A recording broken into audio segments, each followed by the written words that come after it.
Red టీవీలో మీ వ్యాపార ప్రకటనల కోసం ఈ నంబర్ ని సంప్రదించండి 6281747728. Hi viewers, welcome to our channel. ప్రస్తుతం మనతో పాటు సీనియర్ జర్నలిస్ట్ దాము బాలా సార్ వారితో మాట్లాడు. నమస్కారం సార్. సార్, ఈడీ కస్టడీలో ఉన్న కవిత గారిని నిన్న మొదటిసారి మరి విచారించారు సార్. అయితే ఈ విచారణలో ఈడీ వాళ్ళు కవిత గారిని ఒక ఆట ఆడేసుకున్నారని, సో తనివిస్తూ పోయేలా సాక్ష్యాధారాలన్నీ కూడా తన ముందు పెట్టారని చెప్పేసి చెప్తున్నారు. అసలు ఈ విచారణ ఎలా జరిగింది, ఏం క్వశ్చన్స్ చేశారు, మరి దీనికి కవిత రియాక్షన్ ఎలా ఉంది? నిన్న ఈవినింగ్ కవిత వాళ్ళ అన్న కేటీఆర్, తర్వాత మోహిత్ రావు అని ఒక అడ్వకేటు, హరీష్ రావు, విక్రమ్ చౌదరి, ఇంతకుముందు సుప్రీంకోర్టులో కవిత తరపున ఆయన వాదించారు. ఆయన అనిల్ వాళ్ళ భర్త, వీళ్ళందరూ కూడా నేను ఈవినింగ్ అరౌండ్ 6కి కవితను కలిశారు. 7:30 వరకు మాట్లాడారు. ఆ సందర్భంగా కవిత అనేక విషయాలు వాళ్ళకి చెప్పినట్టుగా లీక్ అయింది అది. సో అదేంటంటే కవితను నిన్న ఈడీ మార్నింగ్ 10కి స్టార్ట్ చేసి ఈవినింగ్ 6 వరకు ప్రశ్నించింది. మధ్యలో కొంత విశ్రాంతి, భోజనాలు ఇవన్నీ వదిలేస్తే దాదాపు 6 గంటల సేపు ఈడీ ప్రశ్నించిందని చెప్తున్నారు. అంటే ఇంతకుముందు కూడా కవితను ఈడీ 3 సార్లు ప్రశ్నించింది. అయితే దానికి దీనికి బాగా కంప్లీట్గా తేడా ఉంది. ఎందుకంటే దాదాపు ఈ కేసులో ఉన్న వాళ్ళందరూ కూడా అప్రూవర్గా మారిపోయారు. శరత్ చంద్రారెడ్డి, అరవిందో ఫామా, తర్వాత మాగుంట రాఘవరెడ్డి, వీళ్ళిద్దరూ కూడా ఇండో స్పిరిట్స్లో భాగస్వాములు. దాని తర్వాత కవితకు సంబంధించిన అరుణ్ రామచంద్ర పిల్లై, ఇది వెరీ వెరీ ఇంపార్టెంట్. ఎందుకంటే అరుణ్ రామచంద్ర పిల్లైనే కవిత తరపున బినామీగా ఈ లిక్కర్ స్కామ్లో వ్యవహరించాడు. దాని తర్వాత కవితకు అత్యంత సన్నిహితుడైన అభిషేక్ బోయిన్పల్లి, ఇతను డబ్బుల్ని చేర్చడంలో ఇతని ప్రధాన పాత్ర ఉంది. సో వీళ్ళందరూ ఎప్పుడైతే తర్వాత బుచ్చిబాబు సిఏ, చార్టర్డ్ అకౌంట్, అతను కూడా వెరీ ఇంపార్టెంట్. సో వీళ్ళందరూ ఎప్పుడైతే అప్రూవర్గా మారిపోయారో వాళ్ళు ఇచ్చిన మొత్తం సమాచారం, అంటే కవిత ఇన్వాల్వ్మెంట్ ఈ లిక్కర్ స్కామ్లో ఎట్లా ఉందనేది వాళ్ళు డీటెయిల్గా ఇచ్చారు. దాన్నంతా కూడా వీళ్ళు ఆ వాంగ్మూలాలంతా కూడా కవిత ముందు పెట్టారు. కవిత ముందు పెట్టి ఆమె తప్పించుకోలేని విధంగా అడిగారనమాట. అంటే ఇంట్రాగేషన్లో రకరకాల మెథడ్స్ ఉంటాయి. మామూలుగా అడిగిన ప్రశ్నే వేరే రూపంలో అడగడం ఇవన్నీ చేస్తుంటారు. ఆమె బుకాయించినప్పుడు డేటా చూపిస్తారు. సో అది ఒకటి. రెండవది, వీళ్ళతో ఆమె చాలాసార్లు చాట్ చేసిందని చెప్తున్నారు. ఆ చాట్ హిస్టరీ కూడా వాళ్ళ దగ్గర మొత్తం రికార్డు ఉంది. ఆ రికార్డ్స్ కూడా వాళ్ళు చూపించారు. సో ఈమె నేను వాళ్ళతో అసలు నాకు సంబంధమే లేదన్నప్పుడు చాట్ హిస్టరీ చూపిండవు, నువ్వే చాట్ చేస్తున్నావు కదా అని. సో ఈమె ఫోన్ నెంబర్లు అవి. సో ఇటువంటి విధంగా ఆమెను నిన్న బాగా స్ట్రెస్కి గురైంది ఆమె చెప్పలేక అనేది చెప్తున్నారు. ఇక అన్నిటికంటే కూడా ఈమె కొంతమందిని హోటల్లో కలవలసిన ఫుటేజ్లు కూడా వాళ్ళు కలెక్ట్ చేశారు. ఆ ఫుటేజ్ కూడా వాళ్ళు ప్రవేశపెట్టారు ఆమెకి. సో అవన్నీ కూడా ముందు ప్లే చేసి, సో ఇది మీరేనా ఇక్కడ ఉండింది, మీరేనా వెళ్ళింది, ఇదంతా కూడా అడిగారు.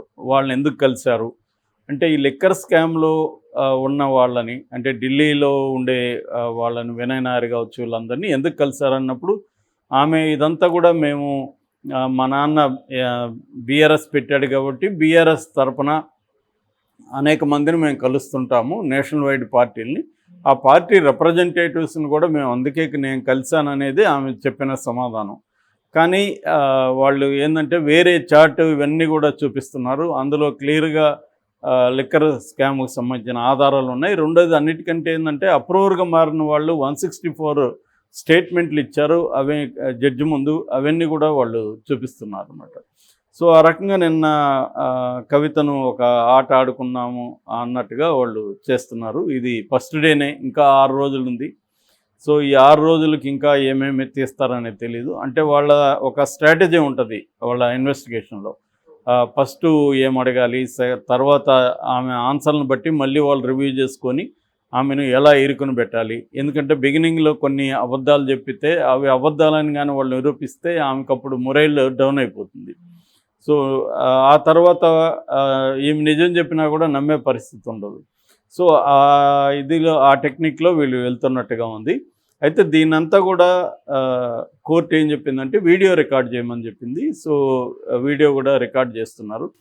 అందుకనే వాళ్ళు ఏంటంటే ఎక్కడ కూడా ఆమెను ఇబ్బంది పెట్టట్లేదు. అట్ ద సేమ్ టైం ఎక్కడ కూడా తీర్చుకొని ఊపిరి తీసుకొని విధంగా వాళ్ళు సాక్ష్యాలను ప్రవేశపెట్టడం ఇది చేస్తున్నారు. దీని తర్వాత కవితను కేజ్రీవాల్ని ఇద్దరిని కూడా కూర్చోబెట్టుకొని కూడా ప్రశ్న వేద్దాం అనుకుంటున్నారు. ఇది బేసిక్గా నిన్న జరిగింది. అయితే ఈ లోపల కేటీఆర్ కానీ అనిల్ కానీ వీళ్ళందరూ ఏం ప్లాన్ చేస్తున్నారు, ఏమికి సంబంధించి లీగల్గా ఏం చేయబోతున్నారు అనేది చూసినప్పుడు యాక్చువల్గా వీళ్ళందరూ కూడా నిన్న ఎంపీ కొత్తకోట ప్రభాకర్ రెడ్డి ఇంట్లో దిగినారని చెప్తున్నారు. సో అక్కడి నుంచి వీళ్ళు కపిల్ సిబాల్ అండ్ ముకుల్ రోహత్గి మనం ఆల్రెడీ చెప్పుకున్నాం ఒకసారి. ఎక్కడంటే సిఐ చంద్రబాబు కేసులో, స్కిల్ డెవలప్మెంట్ కేసులో సుప్రీంకోర్టులో ఆర్గ్యూ చేసిన అడ్వకేట్లలో ముకుల్ రోహత్గి కూడా ఒకరు. ముకుల్ రోహత్గి కూడా టాప్ 10లో ఇండియాలో ఉండే టాప్ 10 అడ్వకేట్స్లో ఒకరు అనమాట. ఆయన్ని పెట్టుకున్నారు. అట్లాగే కపిల్ సిబాల్ కాంగ్రెస్ నాయకుడు కూడా, ఆయన very very senior and popular advocate. So వీళ్ళిద్దరితో నిన్న కేటీఆర్, హరీష్ రావు, అనిల్ వీళ్ళందరూ కూర్చొని సమావేశమయ్యి ఏం చేద్దాం అనుకున్నప్పుడు ఫస్ట్ కంటెంప్ట్ అఫిడవిట్ ఫామ్ చేద్దాం అనేది వాళ్ళు సలహా ఇచ్చినట్టుగా తెలుస్తుంది. కంటెంప్ట్ అఫిడవిట్ అంటే ఈ ఈడీ సుప్రీంకోర్టు ఆదేశాలను పాటించలేదు, ఇది కంటెంప్ట్ అవుతుంది. మనకు కానీ గుర్తుంటే ఇక్కడ ఈడీ వచ్చి అరెస్ట్ చేసినప్పుడు కేటీఆర్ వాళ్ళతో చాలా సివియర్గా ఆర్గ్యూ చేశాడు. యువర్ ఇన్ బిగ్ ట్రబుల్ అనేసి కూడా వాళ్ళు అన్నాడు. ఎందుకంటే క్లియర్గా సుప్రీంకోర్టు ఉంది, పైగా 19వ తేదీ సుప్రీంకోర్టు వాయిదా ఇచ్చింది. అంతవరకు మీరు అరెస్ట్ చేయమని అండర్టేకింగ్ ఇచ్చారు, ఇప్పుడు మరి అరెస్ట్ చేశారంటే కంటెంప్ట్ ఆఫ్ కోర్టు కిందకు వస్తుంది అనేది వాళ్ళు చెప్పింది. మరి సుప్రీంకోర్టు ఈ విషయంలో ఏం చేస్తుందని చూడాలి. ఫైనల్గా 19 ఎలాగో ఇది కూడా ఉంది, వాయిదా ఉంది దీని మీద. అయితే నిన్న మనకి రౌస్ అవెన్యూ కోర్టులో మన ఈడీ తరపున అడ్వకేట్స్ ఏం వాదించారంటే, మేము సుప్రీంకోర్టుకి ఇచ్చింది సెప్టెంబర్ 5న ఇచ్చాము, అప్పుడు 10 రోజుల వరకు మేము అరెస్ట్ చేయమని చెప్పాం కానీ పర్మనెంట్గా అరెస్ట్ చేయమని చెప్పలేదు. సో కాబట్టి మేము ఏ రకమైన అండర్టేకింగ్ ఇవ్వలేదు. అట్లాగే విచారణకు పిలవమని చెప్పాను తప్ప 10 రోజులు కూడా అరెస్ట్ 10 రోజుల తర్వాత అరెస్ట్ చేయమని మేము అనలేదు. సో విచారణకి పిలవాలా వద్దన్నదే చర్చ, అక్కడ విచారణ జరుగుతుంది. అంటే ఈడీ విచారణకి పిలవాలా వద్దా అనే విషయం మీద సుప్రీంకోర్టులో విచారణ ఉంది, కానీ అరెస్టుకి సంబంధించి ఏ రకమైన విచారణ లేదు. అది కవిత విజ్ఞప్తి చేసింది సుప్రీంకోర్టుకి. సో విజ్ఞప్తి వేరు, ఆదేశం వేరు. ఏ రకమైన ఆదేశాలు మౌఖికంగా కానీ రిటర్న్గా కానీ సుప్రీంకోర్టు మాకు ఇవ్వలేదు. అందుకని మేము అరెస్ట్ చేశాము, ఎందుకంటే మాకు అనేక రకాల సమాచారం దొరికింది కాబట్టి కవితను అరెస్ట్ చేయడానికి తగిన ఆధారాలు మా దగ్గర ప్రైమా ఫేసి ఎవిడెన్స్ ఉంది. అది రౌస్ కోర్టు కూడా దాన్ని అంగీకరించింది. సో స్పెషల్ కోర్టు అంగీకరించినప్పుడు ఇంకా వీళ్ళ వైపు నుంచి ఏం తప్పులు జరిగే అవకాశం లేదు. అట్లేమన్నా ఒకవేళ సుప్రీంకోర్టు మౌఖికంగా ఏమన్నా చెప్పు ఉండి అది కానీ ఇదైతే మాత్రం కంటెంప్ట్ కిందకు వస్తుంది. మరి వీళ్ళు బెయిల్కి అప్లై చేయకుండా కంటెంప్ట్ అఫిడవిట్ ఎందుకు వేస్తున్నారు అనేది కూడా ఒక పెద్ద క్వశ్చన్. ఎందుకంటే ఇప్పుడు ఇమీడియట్గా బెయిల్కి వేయాలి, కానీ వీళ్ళు టెక్నికాలిటీస్కి ఎందుకు వెళ్తున్నారు? మన చంద్రబాబు పీరియడ్లో కూడా ఇదే చూసాం.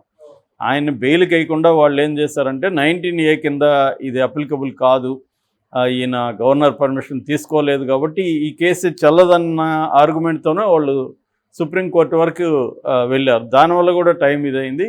దానికి ఒక ఎక్స్ప్లెనేషన్ ఏమంటే, చంద్రబాబే ఆ సలహా ఇచ్చాడు, తాను కొద్ది రోజులు జైల్లో ఉంటే సింపతి వస్తుందని చంద్రబాబే బెయిల్ వద్దనుకున్నాడు బిగినింగ్లో అన్న వెర్షన్ కూడా వచ్చింది. సో జనాలకు కూడా అదే డౌట్ ఉంది. ఎందుకంటే లేదంటే ఎవరైనా అరెస్ట్ చేసినప్పుడు ఫస్ట్ బెయిల్ వేస్తారు. అట్లా కాకుండా కేసే చెల్లదనే ఛాలెంజ్ చేస్తే అదంత ఈజీగా అయ్యేది కాదు. ముఖ్యంగా 19A ఏంటంటే అది వెరీ కాంప్లెక్స్ ఇష్యూ, అదంత త్వరగా తేలదు. ఓకే, అది తెలీదా వాళ్ళకి? సుప్రీంకోర్టు సీనియర్ జడ్జెస్ టాప్ 5లో ఉన్న వాళ్ళకి తెలీదా? హరీష్ సాల్వేకి కానీ సిద్ధార్థ్ దిల్లుద్ర కానీ సేమ్ అలాంటిది ఇక్కడ కూడా జరుగుతుంది. ఇక్కడ కూడా ఏమి ఈ కంటెంప్ట్ అఫిడవిట్ వేస్తున్నారు కానీ బెయిల్ పిటిషన్ వేయలేదు. యాక్చువల్గా బెయిల్ పిటిషన్ మొన్ననే అక్కడ చేసి ఉండాలి, ఎక్కడ రౌస్ అవెన్యూ కోర్టులో. అది చేయకుండా వీళ్ళు సుప్రీంకోర్టుకి వెళ్తున్నారు. వీళ్ళు కూడా ఏం ఆలోచిస్తున్నారంటే వన్స్ ఫర్ ఆల్ అసలు అరెస్టే కాకుండా ఒకవేళ బెయిల్ రిజెక్ట్ అయితే ఈమె అరెస్ట్ అయిపోతుంది, జైలుకి వెళ్తుంది, కాబట్టి కంటెంప్ట్ వేస్తే అసలు ఈమెను ఇక్కడ తీసుకురావడం అరెస్ట్ అనేది చెల్లకుండా పోతుంది, అప్పుడు ఈజీ అయిపోతుంది అన్నట్టుగా వాళ్ళు ఇది చేస్తున్నారు. మేబీ ఇది రిస్కీనే అనే కొంతమంది అనుకుంటున్నారు. ఏం జరుగుతుందో చూడాలి. Okay sir, thank you so much.